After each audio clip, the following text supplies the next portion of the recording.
Mic check 1 2. Mic check 1 2. Testing 1 2. Talking at this level volume, talking at this volume, and then bloody that volume, and then coming down to you, and then that's when it got really sad. Tone, emotional, men's mental health, but equally loud and funny. That volume, all good. All right, all on. Red lights. Red lights. Here we go. All right, let's go. This is the awkward bit. Why is it the awkward I bit? don't know. I don't like it. I just have to do it, and it's horrible. Why do you find it awkward? I don't know. It's like I have to talk to the camera a bit. Yeah. I like to try and forget they're here, and I do after a bit. But Should we do it together? Okay. What do you want to say to him? Hey. Hi guys. Hi. Hi, ladies and gentlemen. Welcome to Rod Pod. I'm here with Rod Yeah. and myself, Josh Elton. Josh Elton is my guest. Do you want to start? No, try that? I'll go. I'll go for that. Right. Hello and welcome to the Rod Pod. See, this is my guest, Josh Elton. Hello. The first stand-up comic on the Rod Pod. I'm really chuffed. Thank you for coming. You're very welcome, man. Thank you so much for having me. I'm excited. No problem. I'm a big fan. Thank you. It's nice to pop your cherry, be the first one to come on, and give you the joy of comedy. Love what you've done with the place. Thank you very much. Very sexy little studio. Yeah. Apartment. What? I know, it's a bit weird, isn't it, turning up at someone's house and Absolutely fine. walking in the front door and here we are. Yeah, that's good, man. That's good. No, I like it, man. Love what you've done with the place. It's fun. It's fun. So, yeah. So, how long have you been a stand-up comic for? I've been doing stand-up comedy for 10 years. So, Yeah. I guess it's tricky to exactly put a proper number on it. I think it's 10 years, technically 11. I did my first gig, I think, 11 years ago. Then 6 months later, I did another gig. Then 6 months later, I did, not like quite a course, but there's this woman who wanted to help new people get into comedy. She did like an hour's sit down where you kind of like go through kind of do's and don'ts and stuff. And then she booked two of us for a gig. And I did that gig. And from then onwards, I did gigs like every week for 10 years, minimum, And then obviously about 2 years ago, I went full time. Yeah. Yeah. Interesting. Because obviously I love stand-up comedy and I've toyed with the idea of doing it. And when I say toyed, there's just probably no way. Right. Because I just think it takes such a huge amount of balls to do it. I'm very courageous. Very and strong. I can see it. Yeah. I can see that. And tall. I don't know. I guess it does. I mean, like, so you've done music, right? You were in a band for years. Yeah. And it is different. Okay, here's how I would explain it to someone who's got a music background. Right. You know that feeling when you finish a song, they're not your crowd, you finish a song, and there's like a second where it's like, are they going to applaud? How strongly will they applaud? Yeah. And you feel kind of like naked just for a little second where you're like, and then they do or they don't. It's that every 15 seconds. No way. Yeah. It's that kind That's of... what it is. It's just constantly do a thing, wait for a reaction, do a thing, wait for a reaction. That's the internal feeling. And even though it's not like you're always kind of being like, and there's my joke, ba-ba,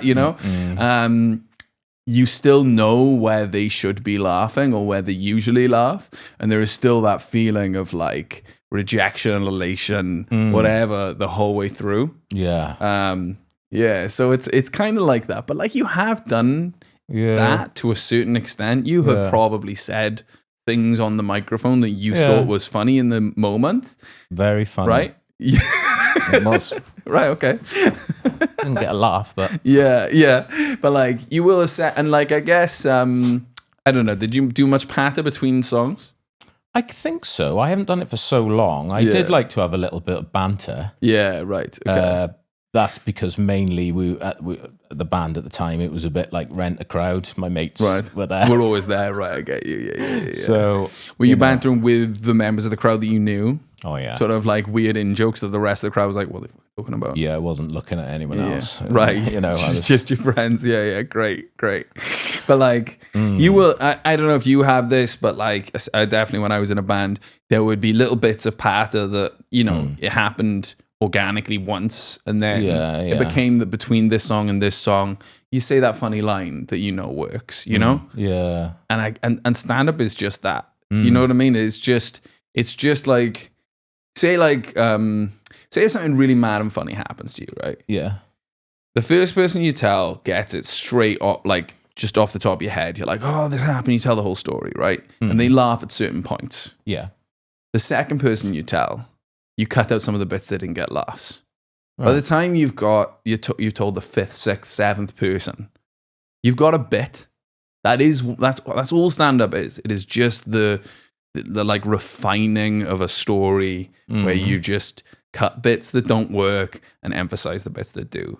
So it's not that alien. Like you probably have sort of done it, just like not necessarily to a crowd for 10 minutes in a row. That's really interesting way of thinking about it. Thank you. Makes a lot of sense. What would it take to make you do stand up? Oof, fuck. Complete desperation. That's what drives all of us.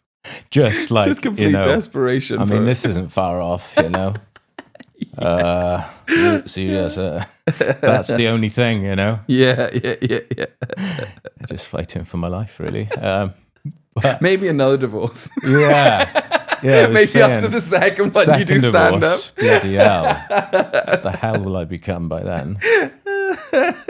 Yeah. You put yourself out there, don't you? Yeah. When things go. God, it's funny. Tits up. Anyway. Yeah. So, how's the touring going at the moment? You've recently done Edinburgh. I've recently done Edinburgh. I'm not on tour. I haven't done a tour, so it's not. But I guess I'll put the question in your mouth as sort of like how the live circuit is in general. Yeah. So like the live circuit in general, it's not so much like a tour circuit like you would have with a band. You would like arrange tours.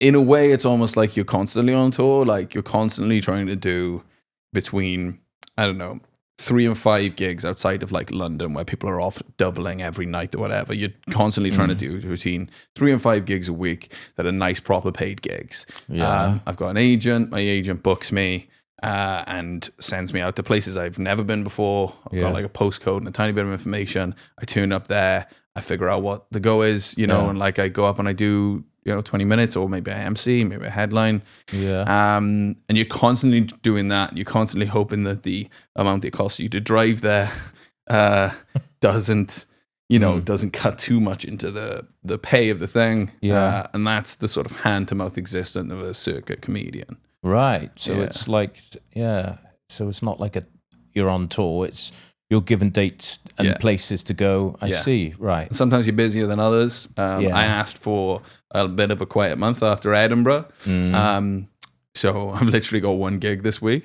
Right. But like there's other things. There's irons in the fire. You're like writing stuff, trying to pitch stuff. You're trying to work on socials. I'm in the process of developing a podcast myself. Cool. And you're kind of like, so it's sort of never nothing to do. But equally, I do a lot of nothing. I feel you there. Yeah, man. Yeah, there's a lot of waiting around in this kind of thing, isn't there? Yeah. And prep and man. I know what you mean.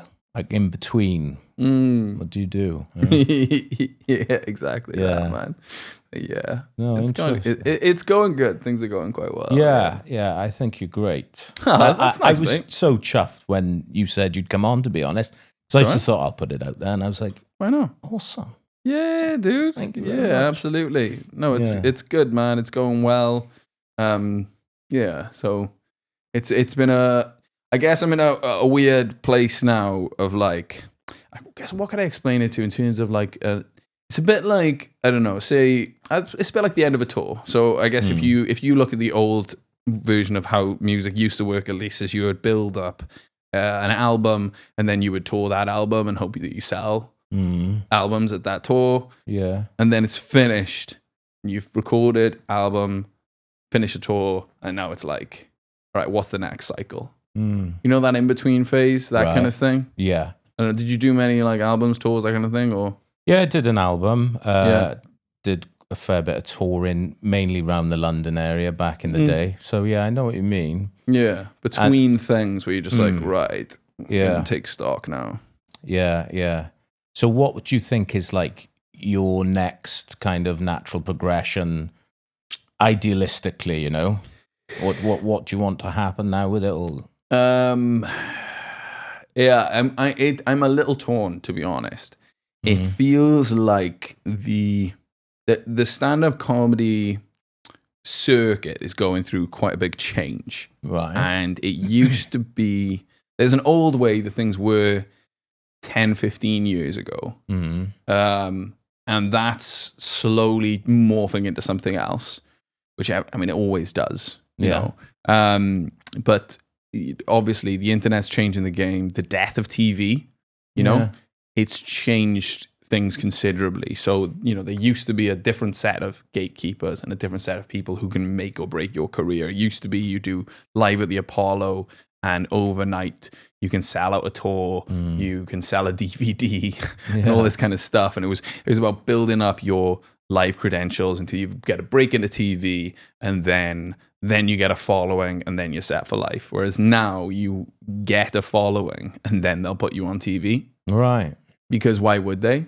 You know what I mean? Yeah. Plus, like, the boom in like TV, Live at the Apollo, all this kind of stuff, Mock the Week, it made a load of famous comedians. They didn't all die. No, there's loads of them not dead, you know? So, like, they're still around. So you can, you know, you're doing, I don't know, The Apprentice, You're Fired or whatever, and you can book, you know, I don't know, Nathan Caton, who was on Mock the Week many years ago, or you can book some random person no one's heard of, you know, or you can book someone who's got a massive following on social media. Which one's going to bring you more eyeballs? It certainly isn't me. So at present, it's like I'm trying to figure out how do I build an online following to match. Like, I've got lovely credentials. I'm doing really good stuff on the live circuit. I've had a really good Edinburgh. Yeah. But it's like, I need to like turn that into how do I build a following? Yeah. So follow me on social media, pricks. Follow. Yeah. I will be tagging you and I would expect sending it. Sending all that. You know, I'm still learning all that. You know, up until I started this podcast, I'd never, ever posted anything. On social media. On social media at all? Ever. You've jumped in on the deep end there. Well, I posted something once. What, like, do you mean a Facebook post? Do you mean like, literally, you've never done a Facebook post? No, it was one Facebook post. My my wife at the time said, you haven't posted anything about the wedding?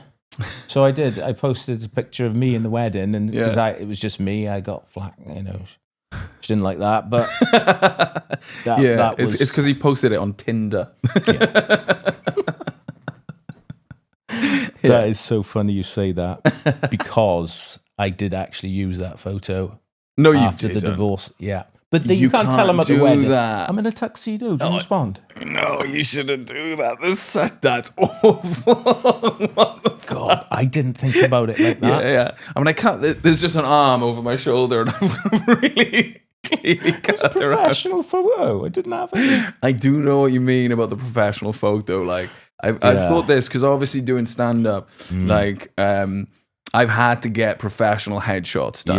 Yeah. And I look back at, there was a period of time in my life many years ago where I was single, and the one main use that I was using to find partners was something that is based upon pictures and people swiping left and swiping right. And I think I know what those pictures were. And I'm like, and I look at the pictures I have now. Yeah. And like, I am bolder, I am older. I look 10 times as hot in 5 pictures I could pick now than I did when I was like 25 and much better looking. Because I was just letting, there was some of them were like taken, it was on an iPhone 5, taken from really far away, just with a friend of mine holding a pint. Yeah. Well, that'll do. That's me. That's a picture of me. Yeah. I couldn't bear to do a selfie. See? Right, yeah. I tried it a few times. Yeah. And I remember some photographer one day said to me when I had this little juice company. Okay. We would deliver cold pressed juices going round at once. So it was quite good. And we were having photos done, and the photographer says to me, "Can you try not to be so creepy?" And I was like, "Well, I'm going to be even more creepy now you've told me that." That's a terrible thing for a photographer to say. And What were you doing? I was just holding the drinks, My dick. the juice. Just holding my dick. Is it my face? Squeezing my balls, you know? And I was like, "Oh, sorry, mate." So creepy. Listen, I know how to sell juice, all right? Oh, no, it was just literally. I don't know what I was doing. I was just stood there holding the product that we made. Yeah, that was it. You're like, I was just don't be so creepy. Oh, right, Great. Okay. Oh, so then I tried to do the selfie thing, and I thought, fuck, I look creepy. Yeah. So then that wedding one, yeah. I thought, so you used that. Great. Was it just that picture? A light was hitting my face, right? Yeah, yeah. You know, just that one. You single now? Mm-hmm. Here's my tip, right? Here's my tip. Right, this is what I would do if I was single now. I would pay a professional photographer for a day to go to a couple of different locations, take a bunch of different photos of me. Some looking candid, some doing things like, think of the 5 ideal situations, and they'll take 200 pictures, pick 5 of them, put that on your social media, put that on your Tinder or whatever, Hinge, whatever people use these days, Field, Pervert, whatever you use. And honestly, it would change everything. All right. That's what I would do now. I came off it. It was just apps. No, the Tinder came off that. Match just couldn't be bothered. It's a you know, some mad thing is like, okay, so I imagine that in the history of all animals, this is the biggest, the quickest shift in how one animal has changed its mating habits. It's over the short course of 10 years. Humans have been meeting and fucking and like having babies one pretty broadly similar way for thousands, hundreds of thousands of years. Yeah. And then within like, was it 10, 15 years, it's changed completely. It is it is completely dominant. The main way people meet is all through apps. Yeah. And that's changed. Like, so if you think about what dating is and what it actually is like, it's a selection process that actually affects evolution. The evolutionary biases that will decide which genes are passed on is like how good you can flirt when you're fucking stoned and you've got a hard on. Do you know what I mean? Like the shit that people do. The shit that you know when you get text and you're like, oh, for fuck's sake. Like that's what's gonna decide who passes their genes on in the future. Yeah. You know? And that's why I hate it so much. Yeah. Because like mad. You know, you message, "Hey, how are you?" And they're like, "Oh, yeah, fine, thanks." I'm like, "Oh, how long you been single?" And I can't do this bullshit. You know, I'm just gonna leave it for a while, and hopefully, you know. I remember used to see a lot of people saying things like, "Don't just say hey" or something like that. And then I remember Bumble came out, and where the woman has to say hello first. They all just said hey. They all just said hey. It's hard to start from nothing, you know, and create a mood, you know? Yeah. Yeah. And even when you try, I tried to be funny in one message. I said, that's a mistake. I said, never rude, but just try to be funny. It is a mistake. I said, "Oh, what happened to, you know," I said I was married and, and I said, "What happened to Mrs. Jenkins?" And I said, "Oh, they never found her," you know? Funny banter. And then it was all gone. And we had plenty of messages before that. And then I was like, I was only joking, you know? Not a murderer. I think you've fundamentally misunderstood that women are constantly thinking at all times, is this man going to murder me? Is he a murderer? Yeah. And you were like, hey, I'm a murderer. And she was like, okay, well, that's what I was worried. So you confirmed the thing that I was scared of. That's what she was looking for. Yeah. Well, I won't use that again, but I might try some different humor, but I haven't had much luck with that, so I've just knocked it on the head for now. That's absolutely fine. But you got a cool pad. I won't say where it is, but it's a nice place. Do you like living here? I don't know, really. I've only just moved in. Are you from Swansea? Yeah, I Where'd you grow lived up the road, just up the road. Well, here. I grew up here. I think when we say the broad areas Mumbles, is that all right? You can cut that out if you want. No, that's fine. Yeah. For anyone who's like not from Mumbles, or Swansea, that's the area of Swansea that the rest of Swansea calls England. What we call it around here. Yeah. It is a lovely place. It is. It is, and I'm chuffed I'm here. Yeah, it's a long walk for the mushes to get down the hill. It takes and to a come, while, and like, they don't come. The mad thing is they don't steal from the rich people. They don't, do they? I think it's the problem with our whole society, to be honest. Is that they don't know where the rich people, they don't come. Why get a bus when it's hard to take a flat screen back on a bus? But it's incriminating. There is one there. You can just take it. It is incriminating when you've got one, isn't it? And you haven't got the local lingo. There is a difference in accents, isn't there? Quite profound difference. It's nasal. It's not right up there. Fucking hell, what are we looking at, boys? Yeah. That's So how do you mind if I ask how old you are? 44. 44. Nearly. 35. Yeah. I'm trying to think. So would you have been of the Time and Envy generation? I was. No, Escape in the Park. Did you? Yeah. I was. This is my older brothers. I was about 10 years old, and they were going out and taking pills and going to Escape in the Park and all of that malarkey. Yeah. And I would see them as they left and when they came in the morning. Yeah. As a 10-year-old, you witnessed. As a 10-year-old. I've got this mad memory. Check this out, right? When I was about 10, my older brothers, so from when my middle brother was about 16 and my older brother was then about 20. Yeah. And then I must have been about 12 or so, right? I think the first time I properly got drunk, this is what I remember, and I only went back to this memory as an adult, and realized what had happened. So they're drinking, and they're like, Josh, do you want to try some? Do you want to try some alcohol? And I was like, yeah, I'll try some alcohol, right. So they pour out about this much. Yeah. For the audio listeners, we're talking about what's that? Maybe 3-4 inches, 3 inches. Yeah. Right? 3.2. Of green liquid. Yeah. And I remember thinking, I'll drink that. So I downed it. Yeah. I was like, oh, that's really strong. That's horrible. That is. When I drank some water. Blah. Yeah. And I'm absolutely. And then I remember them going out. And I remember being paralytic drunk. And being like, I can't be drunk.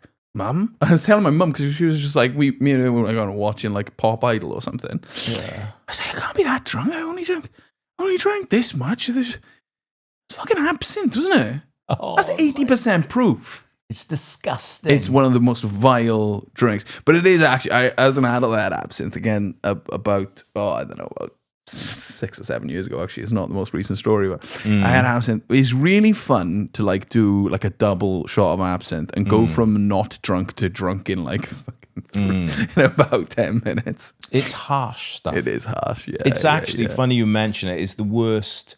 It's the one drink that's got me in a state, and and the smell of it type thing. Even though it is bad, it's that takes you back to that. What makes you like spew?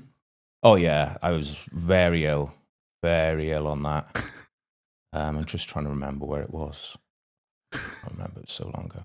But it's funny you mention Escape in the Park, right? Yeah. Because I wasn't big into that, right? You know, all the pills and anything like that, right? But I did go to Escape in the Park once, and I was umming and ahhing. My mate had these pills, and I was like, oh, I don't really want. I thought, all right, I'll have one. I'll try one pill. Yeah.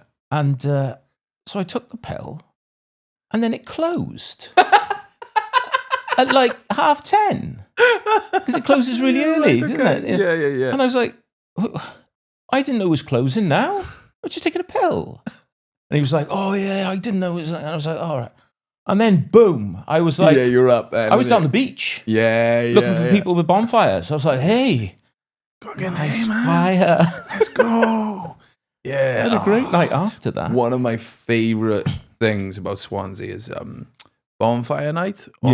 You know, on the beach. Yeah. Like, I find it mad. So, like, because So if you're not from Swansea, like St. Helens football ground has a bonfire night display. Yeah. But opposite, the other side of a big main road, there's a massive beach, Swansea Bay. As you know, fireworks, they're in the sky. So you can pay money to buy a ticket, or you can just look in the sky. Yeah. And there's not much they can do about it. Yeah. So what happens is you get this sort of like black market of people who want to just come down and sit by the beach, watch the fireworks display, make little bonfires, and then there's a little party afterwards, right? So me and my friends, since like I think we were students or whatever, we've always had like a bonfire night party where we'll go down the beach, get drunk. Maybe like they used to smoke a lot of weed. I've done mushrooms down there. I did mushrooms down there once. It was like I was walking into like the last days of the Vietnam War. It was just like low hanging smoke, explosions everywhere. I'm writing like a diary, like your mother, I'll be home for winter. I was just like fucking. It's just carnage, man. And like after the main fireworks display goes off. Yeah. And it finishes and like, all the kids start filtering home. Then what happens is the purge happens where like the cheap fireworks come out who are not being done by professionals. And you got little mushes just launching rocket cannons at each other and people getting hit in the face and stuff. Yeah. It's nuts. Yeah. And is that when you had the mushrooms? Did you go? Yeah, there. The It was crazy. unprofessionals. That could be scary in that. Oh, it was crazy. I remember one time, someone decided, so they used up all the fireworks in a crate of fireworks, and then they threw the box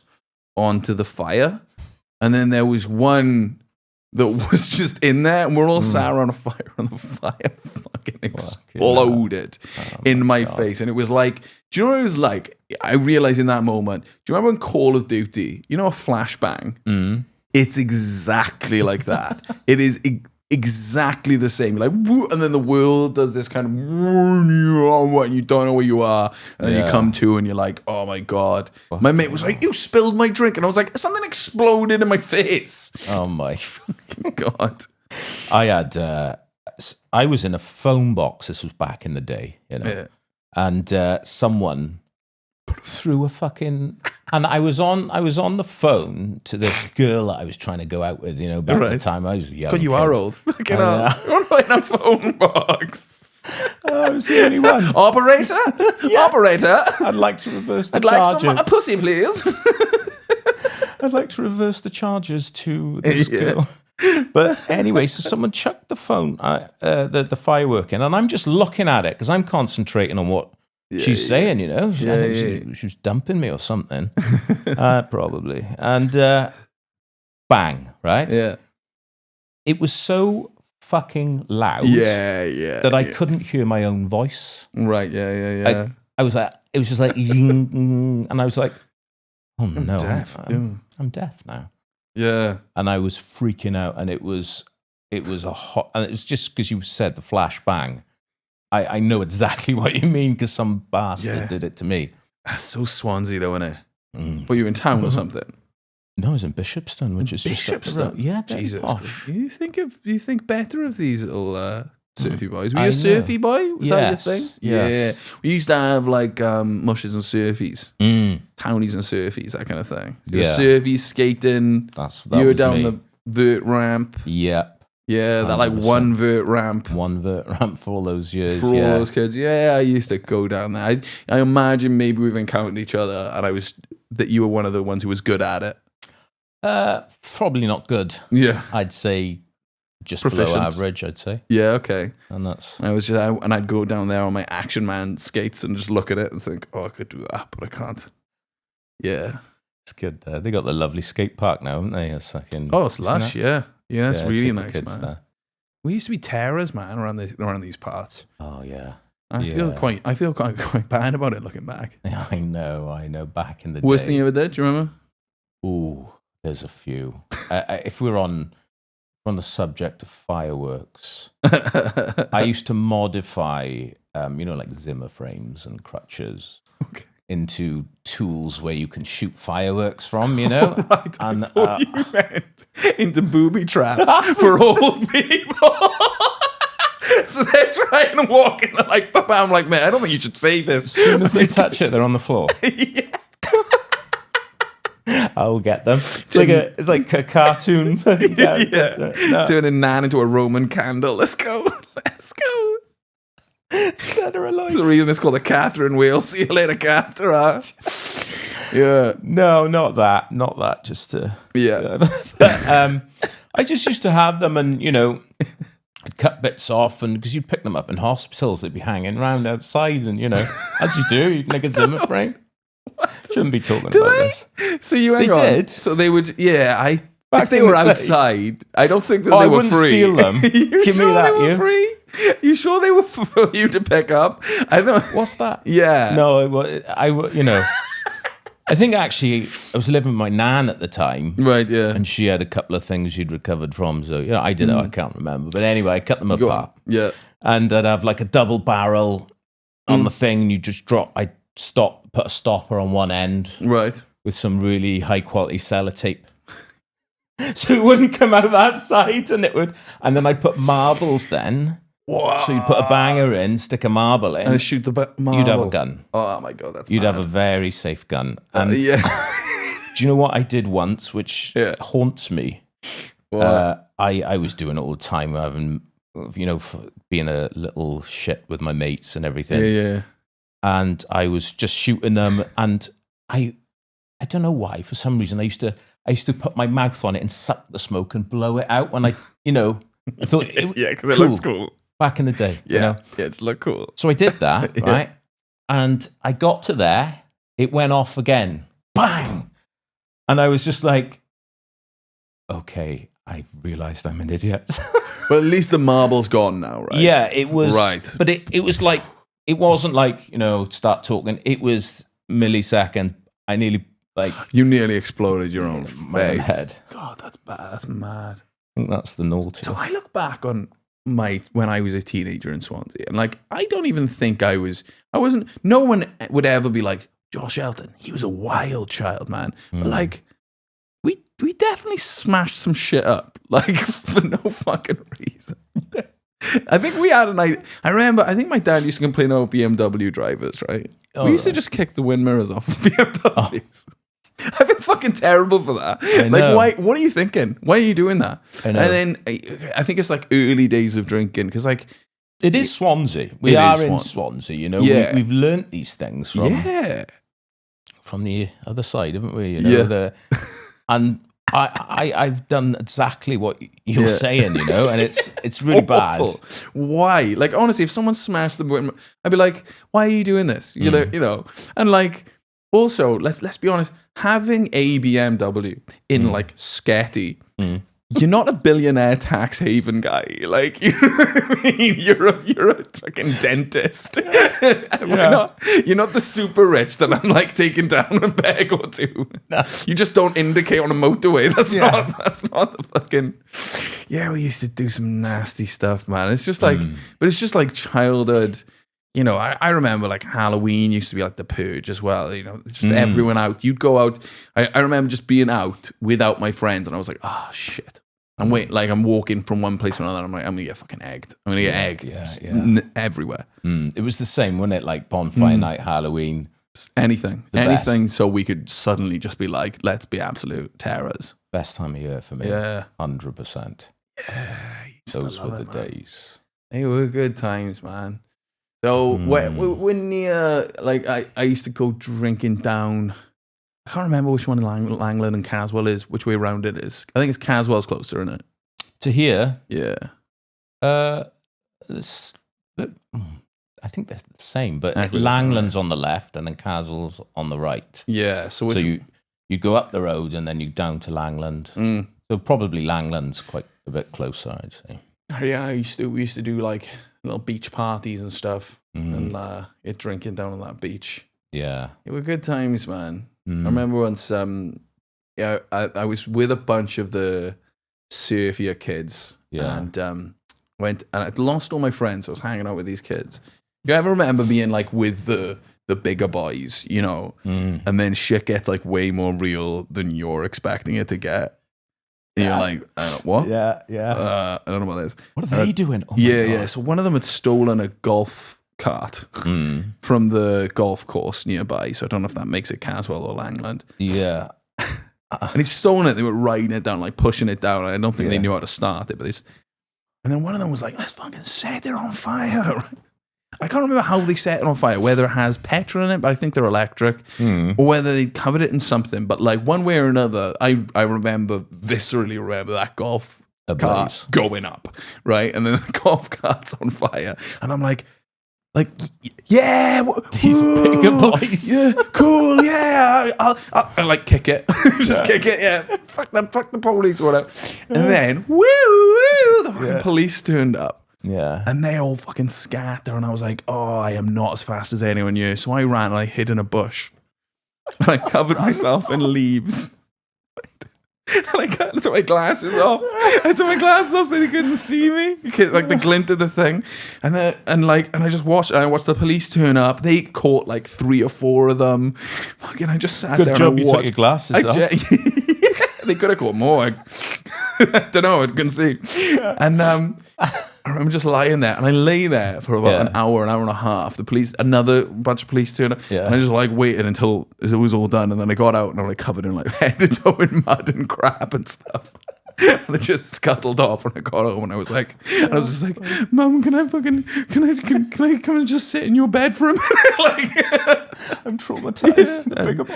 I was 25. No, it's crazy. Oh yeah, it's so funny. We had similar. I think I probably even remember that, something like that. I don't know. It might have been that. You might have said. I might have been the bigger boy. You could have been the bigger boy. Yeah. I don't think it was, but oh god. Yeah, stories like that around here. Funny.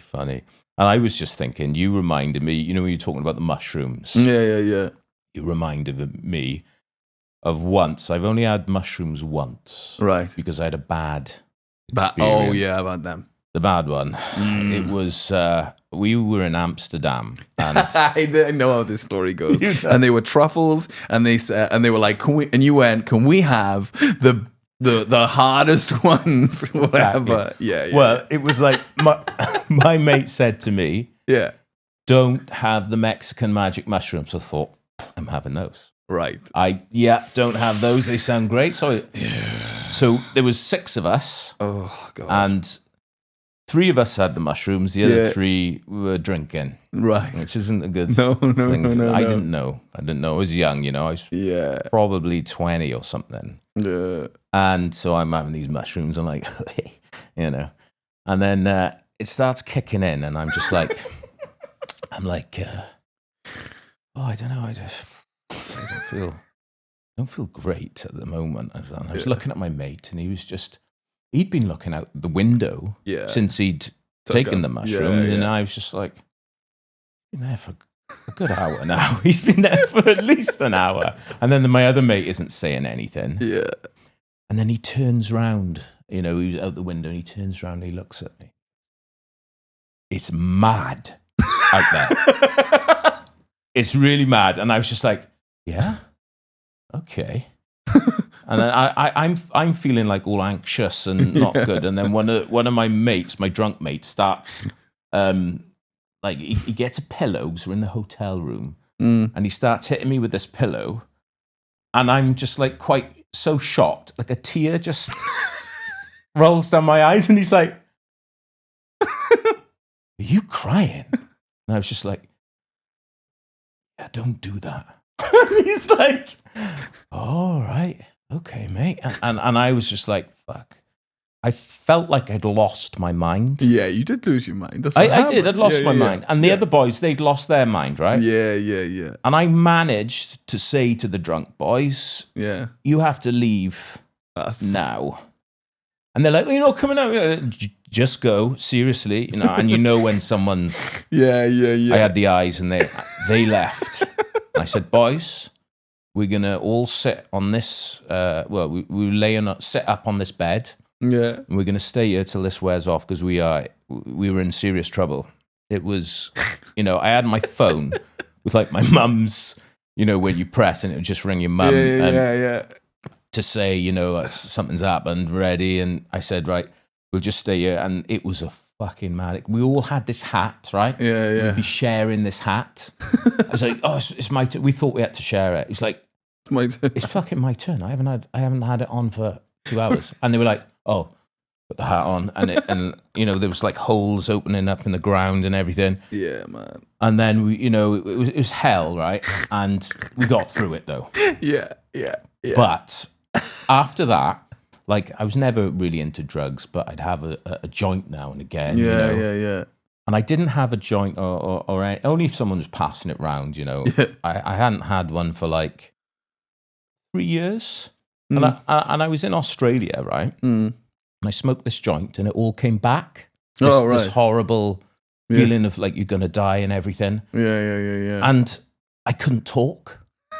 And I was like, and I'd ordered a pizza before that, right? So I'm sat in a chair, like this, and there's like a glass door, and the pizza guy came with the pizza. Yeah. It's like, I got your pizza, mate, right? He can see me, and it's just literally there. And I was just like this. I couldn't tell him to leave the pizza. I couldn't open the door. I was just like, just looking at him. And he's like, all right, pizza. And I was just like that. He was like, fucking hell. I was like, what did he do? And I was like whispering, like that. And he just fucking left. And that was it. That was my... Oh my God. Couldn't speak. Yeah. Couldn't speak. And it was just like... mustered up a whisper. Oh my just like God. The faintest whisper. The sad thing is, I think you never know with like hallucinogenics, but sometimes the worst thing you can do is just stay indoors. But equally, the margin for error is much larger if you go outside. That's what my brain managed to... Like, obviously, if you having that bad a time that you, like, I don't know, jump in front of a tram or something crazy like that, or, like, just get lost and make a scene. Yeah. Like, that's a worry. But, like, the thing is, there's only so much you can hallucinate within four walls. And at some point, it's going to find the nasty shit. And you really don't want it to do that. Like, Like, the ideal situation is, like, a festival or something where there's loads of cool things to look at. And lots be like, of fun going on. Some music, dance, have a nice time. But I've definitely had a fair share of the nasty. I think the thing that people who've never taken hallucinogenic drugs don't understand, and that's why that same story of Amsterdam and we'll do the hardest ones that we can happens again and again and again. Is people who have never done hallucinogenic drugs, they don't know how bad of a time you can have. Yeah. Right? Like, because they wouldn't. It's so bad. You've lost your mind. To know that you've lost your mind is horrible. Yeah. It's like, I don't know, if you've ever had a panic attack, imagine your panic attack now has magic powers. It can make anything real. Yeah. Yeah. It's like that. It's like the realms of how bad a night you can have. The only limit is your imagination. Yeah. Yeah. Yeah. It can be, and it was funny how the feeling came back all those years later. The exact same thing. Yeah, right. Yeah, that's just triggered like it's almost like a PTSD memory and like a feeling. Absolutely. Yeah. Oh God, that's so funny. That's hilarious. Yeah.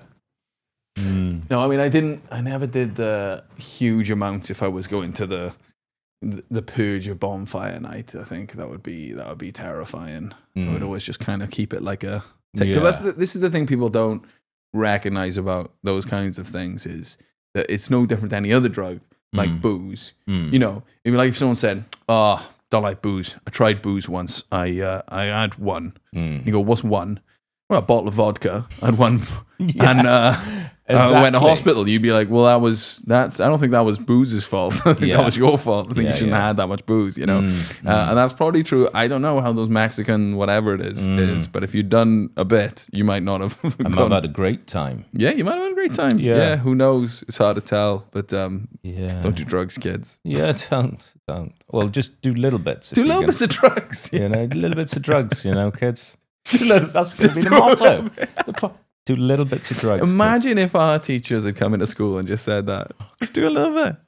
Just fucking have a dab. Yeah. Have a little, and Just dabbling it. and then gamble a bit. And No heroin. No heroin. Don't do a little bit of heroin. No, it's... I don't know a single person ever who just does a little bit of heroin. No. There isn't any. There are people who do a little bit of coke. Sometimes they just do a bit of coke, right? I don't think I know anyone who does a little bit of crack. No. Not really. No. Not really. I know people who have done crack once or twice, but no one who's like, oh yeah, just like once a month. Yeah. I do a bit of crack. Like it's for some reason those ones just they're on a slippery slope. They're the strong. They're the strong. I drove to a Sex Pistols reunion gig from here on crack. Not quite. I was with 3 crack heads. What? You were with the Sex Pistols. Yeah. I was like, is this a good idea? I think I just passed my test at the time. Yeah.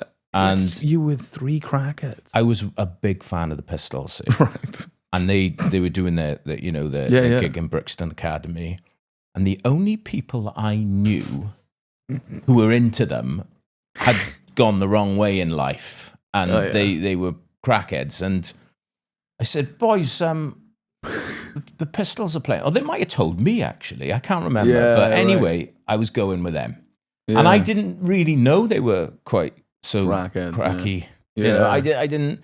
And all of a sudden, they're fucking hotboxing the car, my Fiesta, with crack. Yeah. The smell of this like melted plastic. And I'm like... Such a grim smell. I'm like, fuck, what the fuck? I'm like, boys... That's such a weird... What are we doing? So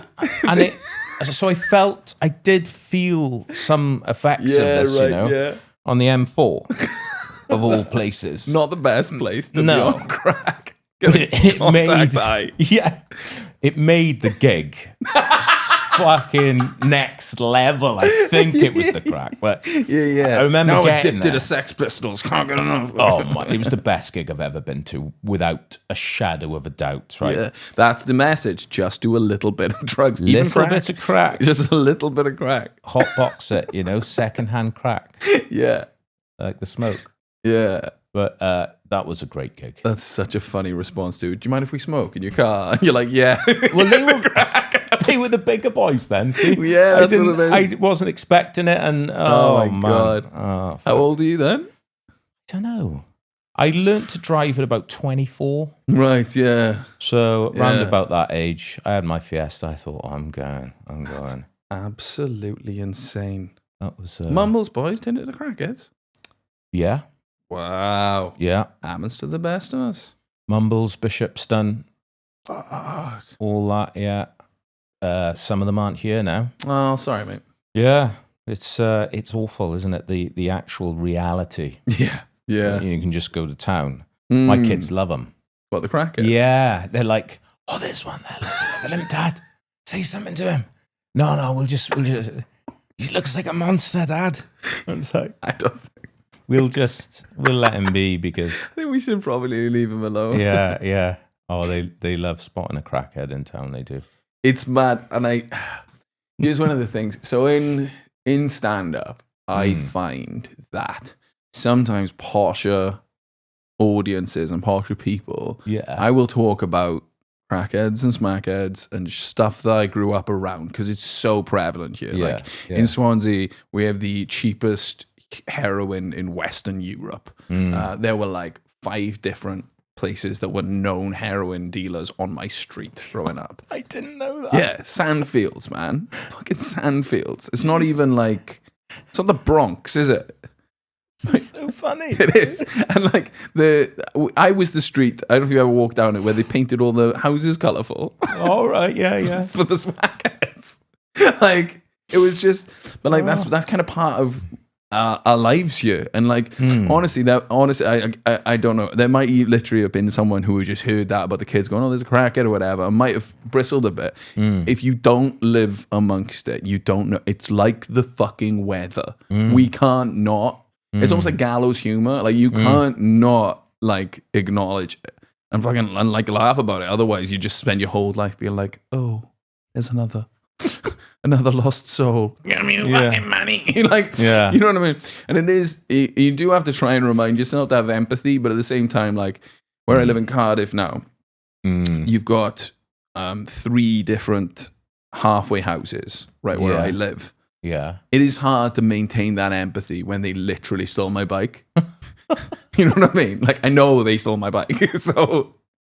And it was a fucking good bike. It wasn't a good bike, but that's neither you nor there. They came into the vestibule and took my bike. Yeah. You know, it's like, it's just horrible, it's an annoying part of, and like I equally feel like there are systemic issues in society that caused those problems, but I don't know if the systemic issues stole my bike. Yeah. That's Marcus stole my bike. That's the thing. Yeah. No, I know. It's a whole host of problems come with it. Yeah, man. I remember when I had to go to court because of some parking or speeding, something. Yeah. And it was just full of crackheads. Yeah. And one of them said to me, "You look like Superman." I was like, "Oh, thank you." He said, and then another one goes, "You couldn't fucking fly me out of here, could you, Superman?" And they're all fucking, and I was just like that. Oh, God. Oh, please stop talking to me.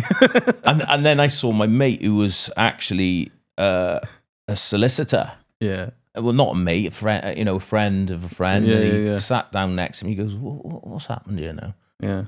And he showed me what to do. I had to fill in a form and I was sorted so I could leave. Right. But that's good. It was full. There was about 15 crackheads, heroin addicts there. It was a sad sight. Yeah. Super. Yeah. Oh, it's crazy. I mean, when I was a street musician, it was like, you almost work with them. You know what I mean? Yeah. They're like, sometimes they're like, "Oh, this is my pitch." And I'm like, "We're not playing the same game. Yeah. This isn't the same. We're not." Do you know what I mean? I'm in a different... It's a different thing. League to you. No, I don't mean league. I didn't say that. But I'm going to stay here. Different strata of society. No, I mean, like, we are not competing for the same. I know, yeah. I can see how they could see that is the same thing, but literally, people are walking past, and if they like the music, they stop and give me money. You know what I mean? Yeah. I wear nicer clothes on purpose to busk. Yes. Whereas you will get more clothes if you look worse. This is a different game. I like to think same position, different game. Yeah. I like that. Yeah. Look, the Ospreys and the Swans used to play in the same stadium. Yes. But they were playing a different game. But it was weird.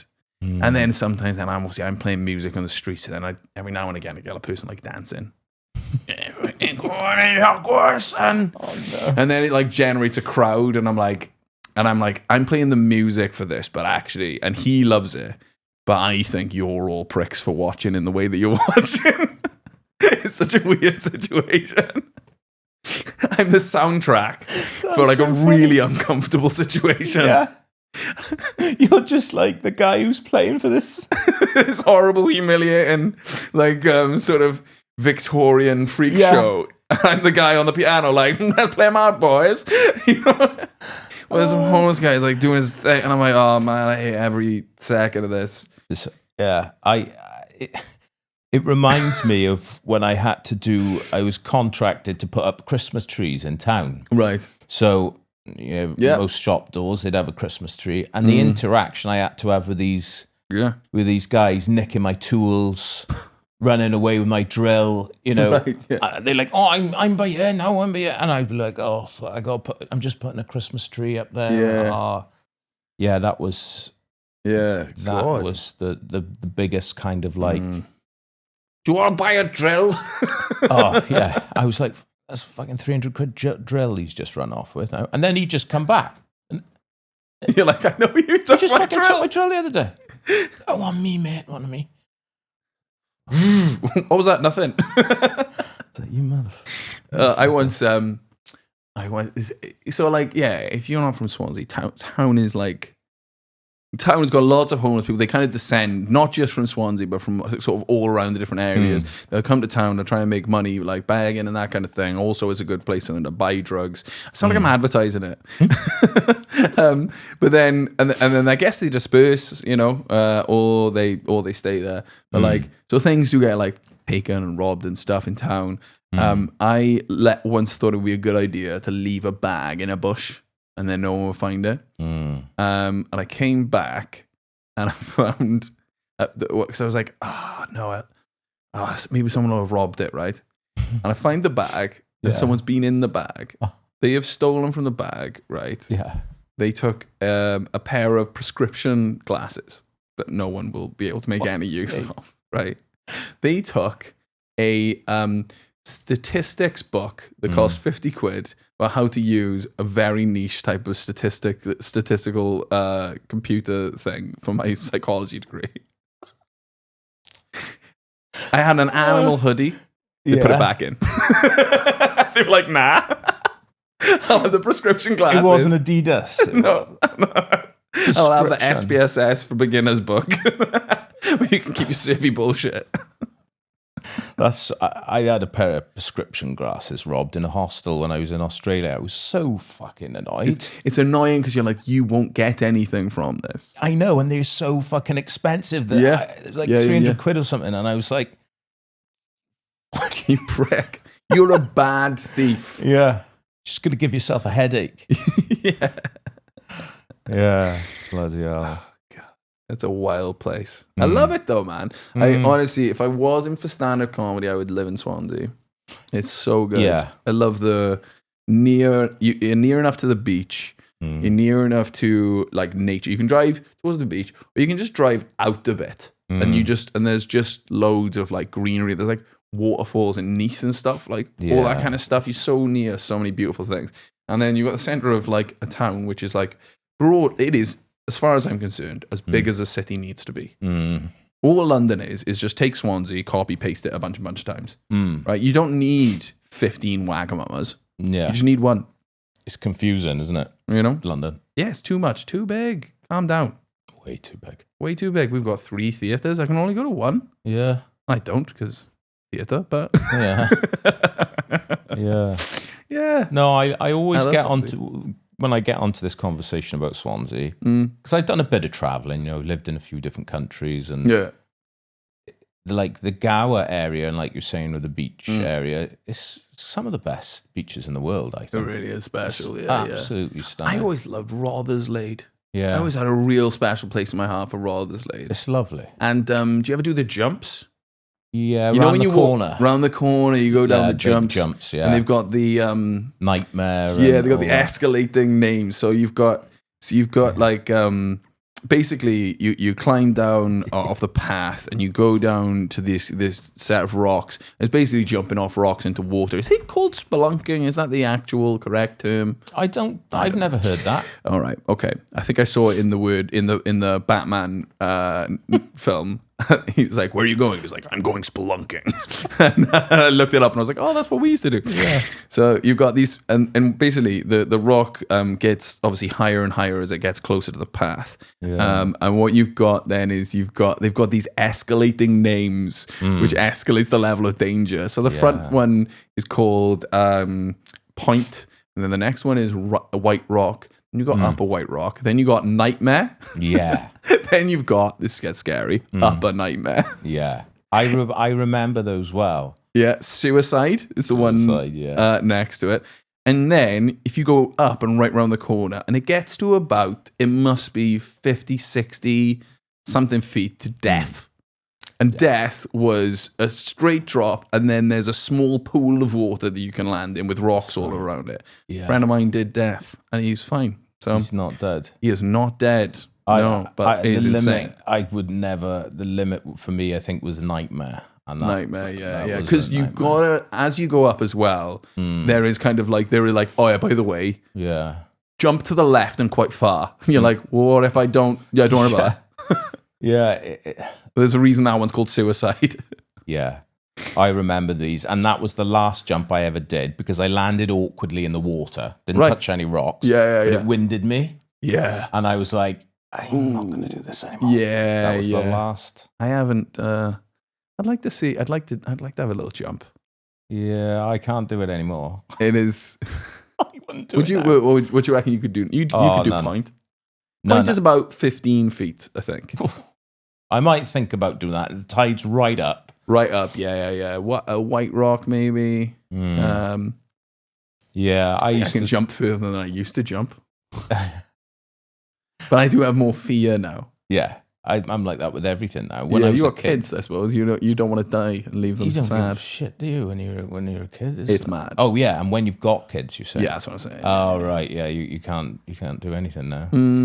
Yeah, I mean, I even remember that like the first time I started properly drinking. Me and my mates, we got these tents, and we had no idea of measures, but we were just like, I remember the amount we drank. We're like, you have this quarter cut, and you have this quarter cut, and you have this quarter cut, and then I've got this bottle of vodka and this bottle. And we were just plying ourselves with hard spirits and then spewing up everywhere. If I did that now, I would be ill for a month. Yeah, 100%. Yeah. If I don't drink much at all now, but last time I did, I drank. Yeah, in fact, the last time I got proper drunk was on my 40th birthday. Yeah. And I was drinking whiskey. I do love whiskey. So I drink it on my 40th birthday. My missus got me a really nice bottle of whiskey, and I just stuck with that. We took it to the place. I was like, my whiskey, yeah. And got home steaming. And everything was all right, because I'm a pretty good drunk. I can talk. I can hold my drink a little bit. And I was all right. I woke up in the night. Something strange happened. So I got up, desperate for a piss. Right. And I got a balcony. I had a balcony at the time with these doors. And I put this lock on there with a little code you have to do because there's no window in the room. Right. And I like to just open them to get air in. Right. So I'm desperate for a piss. And for some reason, I think I need to do it on the balcony. I'm fucking naked, right? I always sleep naked. I undo the code. Yeah. Get out on the balcony. So I had the brain to undo the code, and I'm just pissing, and I'm looking at on the balcony. On the balcony, and there's a whole street, there's flats, there's a taxi there, just idle, and I'm just looking at the taxi pissing. And then you came to, and I'm thinking something's not right here, and the people are looking up at me like my neighbours, and I'm just like. And then I'm just fucking, oh my God, run in the house. And I'm just like, what have I just done? I've just urinated on my balcony in front of my neighbours, looking at them. Yeah, it wasn't like, in the corner. I was just like that, looking at them. And then it was coming, and I was like, that's so funny. So it's a thing though. I don't know what it is. Luckily I've never had this, but I've noticed enough people have stories that are like this, that there is a male thing about getting drunk and peeing where the toilet isn't. Like totally right. Like how many mates you got who are like, and then he just pissed in the cupboard. He just pissed all over my clothes. My mate went on holiday, and on the first night they hadn't unpacked the suitcase. He got up and he peed all over him and his girlfriend's clothes. Then he closed the suitcase. So in the morning she gets up and she's like, why does everything smell of piss? It's so true, isn't it? Yeah, my God, men are broken. Like, I've witnessed these things. I remember my mate, he fucking we're all sleeping in this room everywhere, And he wakes up and he just starts pissing on one of the other boys, just on his face. He's just lying on the floor. And I'm like this. I'm not saying his name. I said, mate, what are you doing? What? It's like, what are you doing here now? Look what you're doing. And he's like that. Oh. And then he walks off. And then he comes back and he's like, oh, shit, yeah.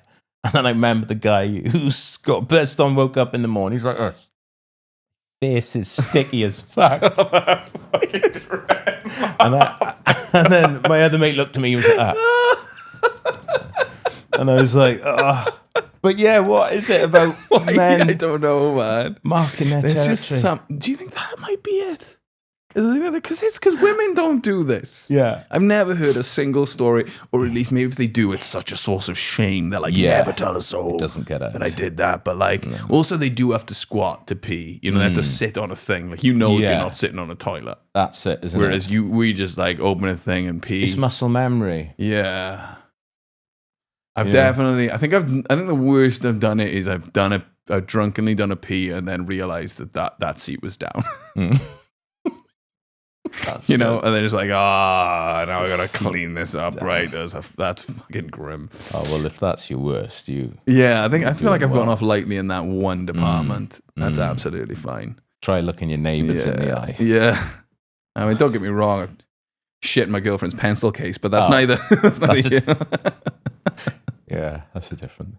Sipped it off. She went to work. Didn't happen. No. Yeah, it's a funny one. I can't drink or do anything like that anymore. And then the fear that I have the next morning, like, do you have like anxiety afterwards? Like, what have I done? Why am I like this? Well, no, it's not. It just comes out of nowhere. It's not like I think, did I do something stupid? Which I did that occasion, but it's not from that. It's just this fear comes for me, and it's like, or like what I could have done, or like what I did do. No, it's not of something that I've done. It's just there. Yeah. It's just this feeling that creeps up on me. Yeah. It happened to me. I remember I was in like Pizza Express or something, having a pizza somewhere. And it was that heavy night. And it was just, I was like, I'm something's not right here. And my heart rate was up. And it was just this. Right. That's from nowhere. Anxiety as well. I was enjoying myself. Right, yeah. And then it was just like anxiety. And that's the night after. That's the day after. What do you mean? It was the day after, yeah. Right. Yeah, the day after. Yeah, it's just anxiety, man. You just get anxiety is what they call it. Yeah, anxiety, yeah. Yeah, no, it just happens.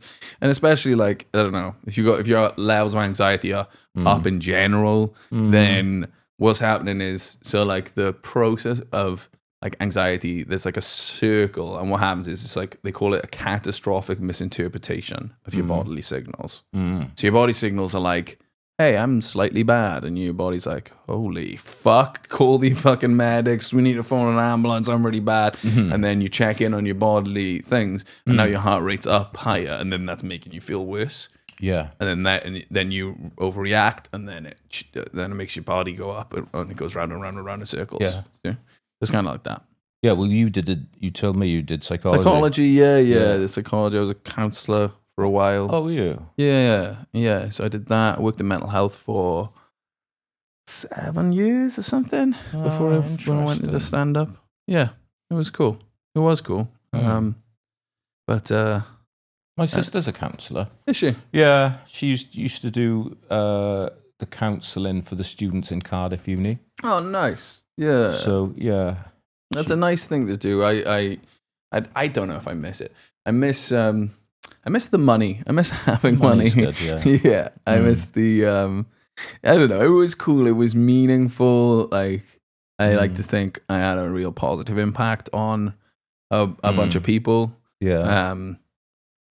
But yeah, like it's some intense stuff, dude. It's some very intense stuff. I worked with some people who were going through. I worked in like a women's refuge kind of thing. Yeah. And you had different people from all over the world, literally. I had someone who's, no, I shouldn't say, obviously. This woman, her name was Catherine Stevenson. She lives at number 1. And yeah. I'll tell you what, her national insurance number. Yeah. God. But yeah, no, it's that's a wild field. It is. I'm fascinated by psychology. I'm well into it. Yeah. What stuff? Well, I just try and read what my sister recommends. So nice. I think the last book I read was Happiness Hypothesis. Okay. Have you heard of that? Maybe. There's definitely, I think I might have read other stuff about happiness in general. So what's the idea? It's this psychiatrist who just talks about the process of how like medication works So Right. antidepressants and Right. that kind of thing. Yeah. And he also talks how he refers to it as the cortical lottery. So Okay. like your natural proclivities as Yes. a human being. Yeah. Some people are just happy. Yeah. Some I'm not people one of those guys, really. I don't think. Not me. No. No, I tend to Happy. I overthink. enjoyed some days, and but like, I don't think I'm one of those Yeah. fucking buzzy little. No.